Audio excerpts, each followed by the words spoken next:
প্রশ্ন হচ্ছে পালকের বার্থ সার্টিফিকেট আর ছবি নিয়ে কোথায় যাচ্ছি। নন্দন চত্বরে শুরু হলো কলকাতা ইন্টারন্যাশনাল ফিল্ম ফেস্টিভ্যাল। এখানেই ডেলিগেশন কার্ড করাবো পালকের। চলবে 22 থেকে 28 জানুয়ারি পর্যন্ত। সেই উপলক্ষে গোটা নন্দন চত্বর সেজে উঠেছে রূপকথার মোড়কে।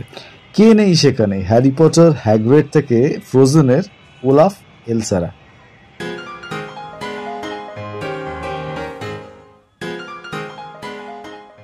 দেখছি আর ভাবছি পালক এখানে কি করবে, এত সুন্দর সাজানো।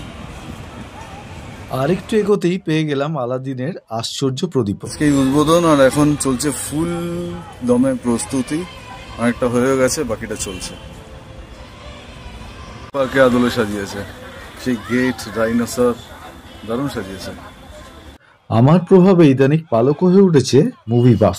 এই প্রথম থিয়েটারে গিয়ে মুভি দেখবে পালক, তাও আবার ইন্টারন্যাশনাল ফিল্ম ফেস্টিভ্যালে, তাও আবার ডেলিগেশন কার্ড গলায় ঝুলিয়ে। আর এই হলো পালকের ডেলিগেট কার্ড। প্রথম পালক সিনেমা দেখতে যাবে, আমারই এক্সাইটেড লাগছে। ও তো কি করবে কে জানে।